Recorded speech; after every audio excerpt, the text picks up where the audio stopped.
Eu salto os irmãos com a paz do Senhor. Vou não. Amém? Como é bom estar na casa do Senhor. Quantos vieram aqui para receber alguma coisa de Deus? Quantos vieram aqui para louvar o Senhor? Amém. Vamos ler Lucas capítulo 23, do verso 33 até o 43. Vou dizer para os irmãos que eu vou ser breve, não sou aquele pregador que estende muito, e falarei aquilo que você não quer escutar, mas o que você precisa.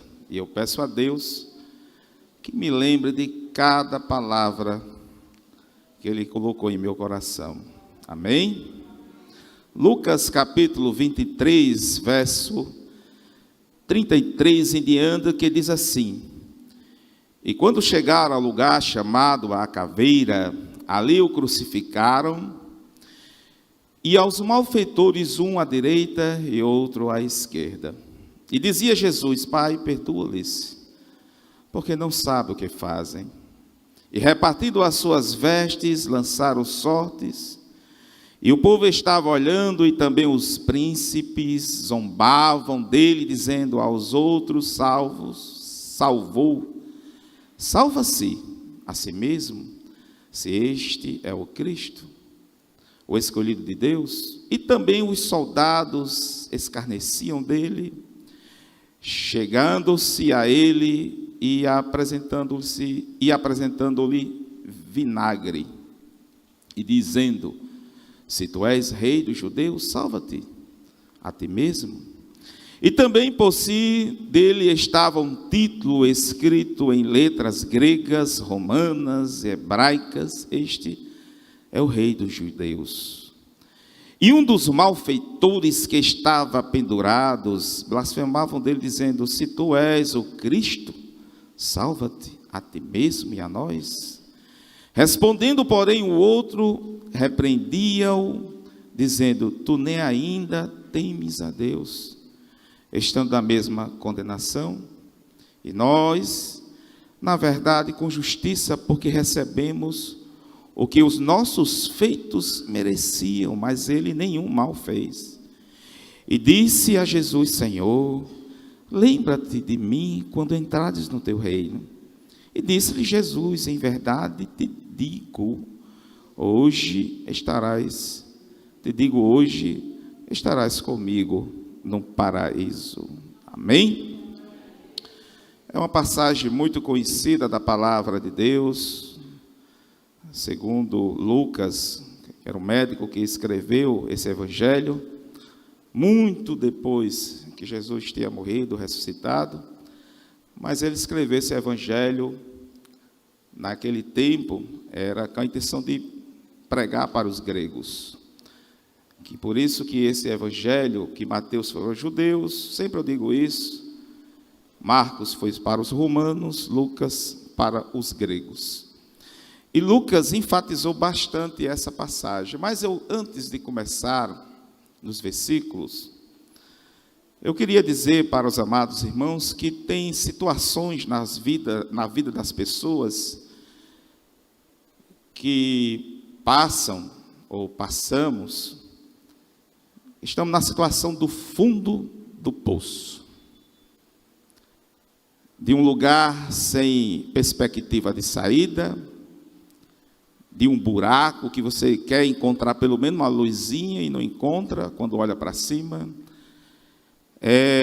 de um túnel escuro, sombrio, frio, que você quer encontrar um local, uma saída e não vê nada, e situações adversas que você diz assim: pronto, agora acabou tudo. Às vezes você procura as pessoas mais próximas, essas que estão contra você. Às vezes você procura as pessoas mais queridas, mas ninguém lhe entende. Às vezes você procura recurso de algum lugar, mas todas as portas estão fechadas. Às vezes você procura até um ombro amigo, mas não encontra ninguém, está você e você. Situações essas que deixam você no fundo do poço, sem nenhuma saída, assim como foi com Daniel, ali na cova dos leões, sem nenhuma saída. A única coisa que a pessoa vê são os leões, os Golias, os migradores, devoradores, tudo que você imagina. Nada a seu favor.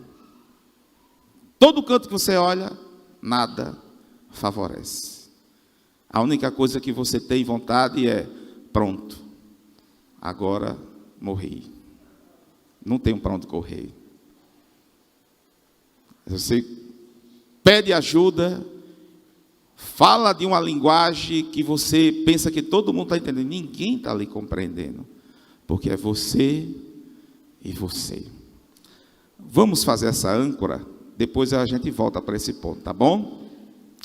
Mas nos versículos 33 até no versículo 39, eu queria ressaltar alguns ensinamentos, algumas passagens que aconteceu aqui, que é importante a gente aprender. Principalmente no versículo 33. E quando chegaram a um lugar chamado a Caveira, ali o crucificaram, e aos malfeitores uma à direita e outra à esquerda. Aí isso foi uma profecia proferida, não sei se o irmão pode colocar, em Isaías 53, 12, que ele foi crucificado entre os malfeitores. Foi uma profecia lá dita, ou seja, a vontade de Deus estava sendo feita naquela hora. Mas irmão Alexandre era o Filho de Deus, Jesus, era isso mesmo.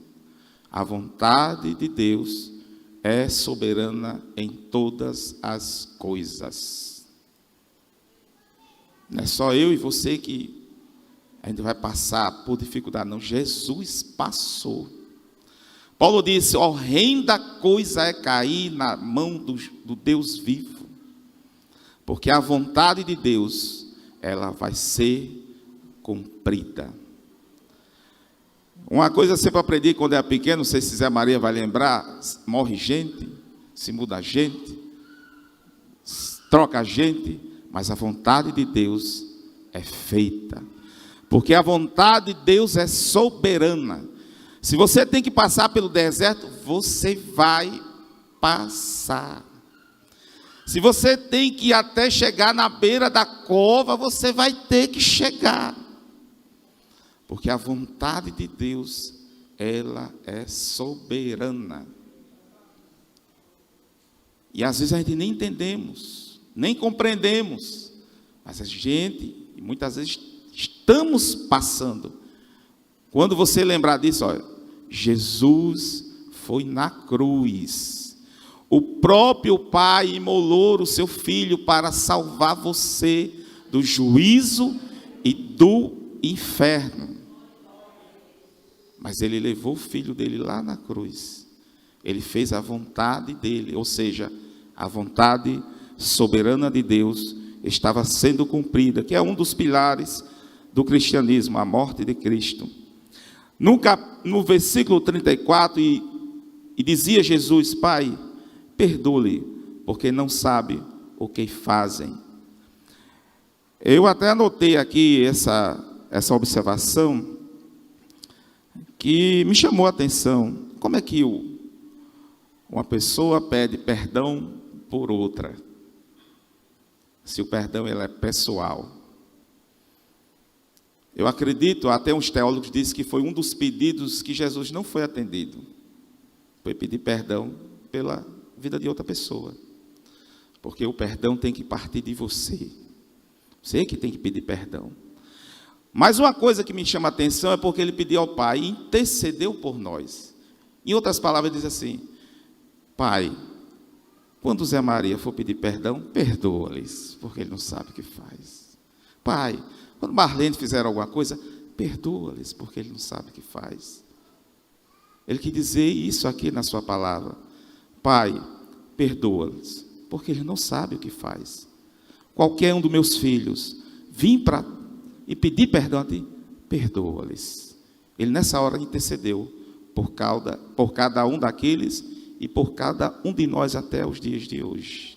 Amém? O versículo 35 ao 39,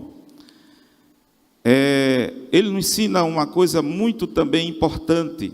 Antes de a gente chegar na primeira parte, e o povo estava olhando e dizia aos principais, zombando deles, dizia: aos outros salvou, salva-se a si mesmo.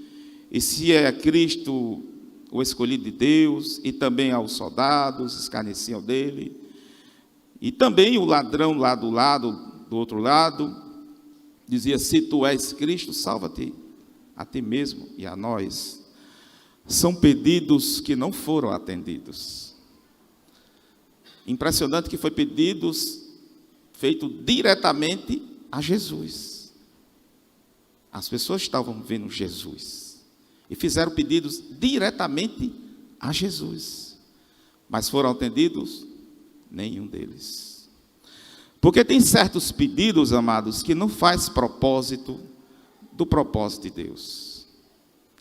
Tem certos pedidos que a gente faz, a gente pede 1 ano, 1 dia, 3 meses, 5 anos, e nunca será atendido, porque não faz parte do propósito de Deus. O propósito de Jesus ali era ser imolado, morrido, derramado seu sangue, e ao 3º dia ressuscitar. E por mais que aqueles pedidos chegassem até ele não podia e não ia atender nenhum. Sabe o que Jesus fez? Nem deu atenção. Quando tiver os pedidos que não fazem parte do propósito de Deus, Jesus não vai dar atenção. Nem a esse deu atenção, porque não faziam parte do propósito de Deus. E o interessante é que era uma oportunidade boa para aquele ladrão, um dos ladrões, né? Mas ele quis só escarnecer de Jesus. Ele só quis mostrar a Jesus que ele tinha poder, tinha isso, tinha aquilo, e ele poderia fazer alguma coisa por ele. E às vezes a gente quer todas as coisas que Jesus pode dar, menos Jesus. Menos a salvação. Às vezes a gente quer um carro, aí Deus não dá. A gente quer uma casa, Deus não dá. Um casamento, Deus não dá. Quer qualquer coisa, pagar uma conta, Deus não faz. Porque a gente quer tudo de Jesus, menos Jesus. Menos a sua salvação. Menos o seu propósito. Então essa é uma lição muito válida nessa hora, porque por mais que as pessoas queriam que Jesus fizesse conforme a vontade deles, mas Jesus não fez. E vai continuar do mesmo jeito. Se não for da vontade de Deus, Ele não irá fazer. Você pode pedir, você pode jejuar, você pode fazer qualquer coisa. Se não for do propósito de Deus, Ele não vai atender. Amém? Vamos voltar agora para a primeira parte que eu estava falando para os amados irmãos, a respeito do fundo do poço, aonde eu queria chegar. Respondendo, porém, o outro, repreendia, dizendo: tu nem ainda temes a Deus, estando a mesma condenação, e a nós, na verdade, com justiça, porque recebemos o que os nossos feitos mereciam, mas este nenhum mal fez. Aí vem a questão do arrependimento agora. A primeira exigência para uma pessoa se arrepender diante de Deus é assumir a sua culpa. Deus, eu sou culpado. Fui eu mesmo. Senhor, foi eu mesmo que fiz. É assumir a sua culpa. Primeiro requisito, a exigência de uma pessoa que quer se arrepender. Primeiro, assumir que você é culpado. Esse ladrão. E ele aproveitou a oportunidade. Aproveitou a oportunidade que ou era aquela oportunidade ou ele ia perder a oportunidade de falar com Jesus. Era difícil naquela oportunidade? Era muito difícil, mas ele aproveitou a oportunidade de falar com Jesus. Primeira coisa que chegou perto de Jesus, ele assumiu a sua culpa. O que foi que o Senhor chamou a atenção? Quando vê um homem arrependido, contrito seu coração, as portas do céu se abrem. Aí Deus do céu começa a prestar atenção na sua conversa. Ele vê que você não quer outra coisa a não ser arrependimento. Aí Jesus chamou a atenção. E o homem arrependido, ele chama a atenção do nosso mestre. Um homem arrependido, Deus, ele se levanta do trono ao seu favor. O homem arrependido, ele faz um rebuliço no céu. Assim que eu acredito. E Jesus chamou a atenção dele naquele pedido, naquela oração dele. A última oração dele, a última oportunidade foi do jeito que ele entendeu a oração. Ninguém ensinou ele a orar, mas ele fez uma oração, a última oração da sua vida. Lembra de mim, quando entrares no teu reino. E me chama a atenção quando ele lembra no teu reino, porque era uma pessoa conhecida por ser ladrão. Eu acredito que esse homem, não sei, ele passou a sua vida errando, roubando, fazendo o que era mal. Eu não sei se ele chegou para alguém e maltratou ou assassinou, porque a Bíblia não relata isso, mas passou a sua vida fazendo coisa errada. Ele foi na cruz ali e alguém olhou ele para a cruz e não olhava a outra pessoa a não ser o ladrão. Talvez ninguém sabia nem o nome dele. A Bíblia fala que era Dimas. Algumas pessoas dizem que o outro era Cefas, mas ninguém relatava o nome dele. Só dizia que era o ladrão. Que tinha 2 ladrões. Um à direita e outro do outro lado, lá da esquerda. Uma esquerda e uma direita. E os 2 eram ladrão. Só que um chamou a atenção de Jesus. E o outro, Jesus nem deu atenção. Um chamou a atenção pelo arrependimento. E talvez ele, nas suas empreitadas da vida, ele escutou Jesus falar do seu reino. Aí me faz lembrar sobre aquela semente que é lançada em um solo bom.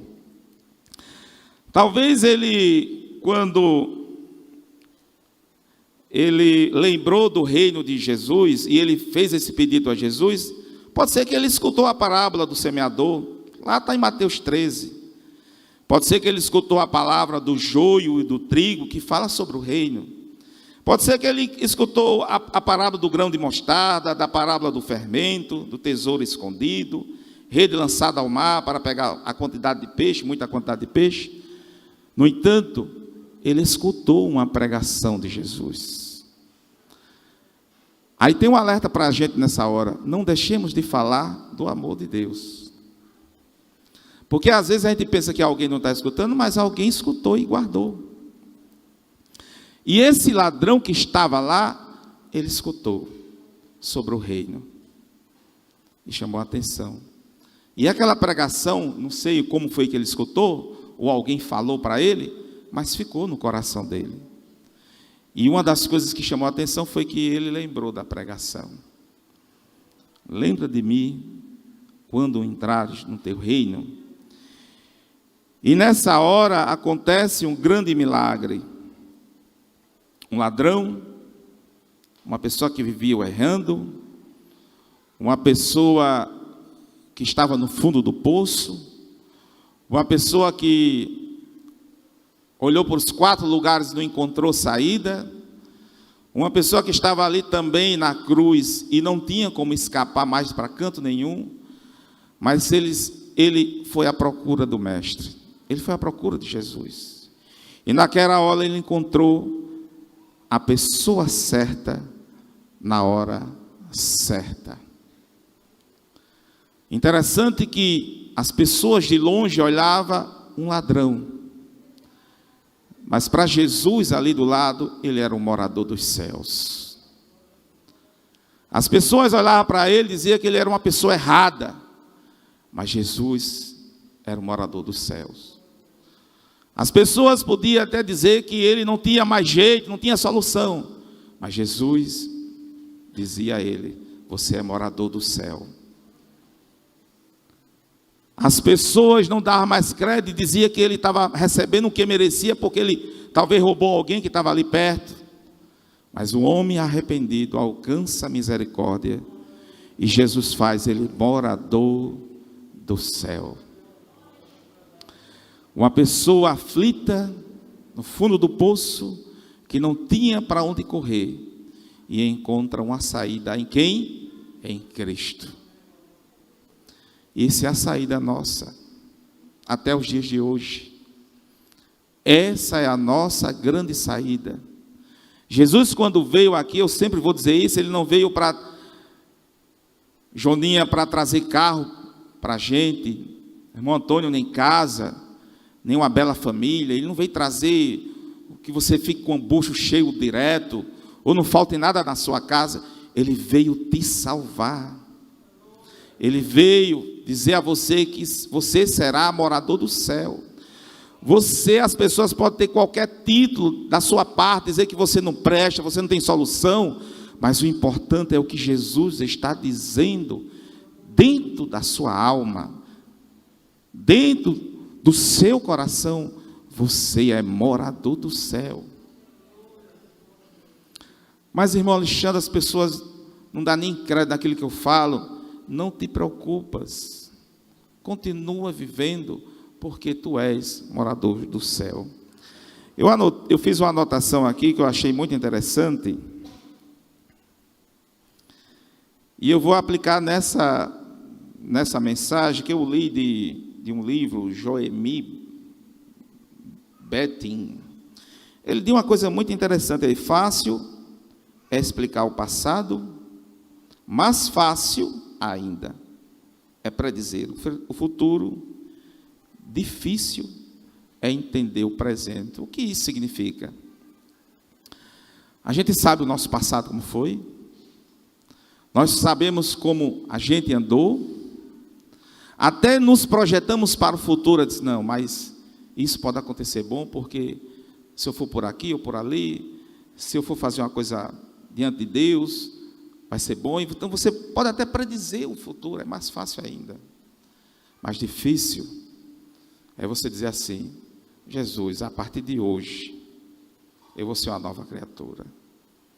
É você tomar a decisão agora, no presente. É dizer assim: eis-me aqui, faz de mim um vaso novo, faz de mim do jeito que tu queres. E eu concluo, por isso que eu disse a você que é rápido, essa simples mensagem, em Romanos 5:20. Pode botar na tela, por favor? Romanos 5:20. Veio, porém, uma lei para que a ofensa abundasse, mas onde o pecado abundou, superabundou a graça. É graça. Eu nem você merecemos nada.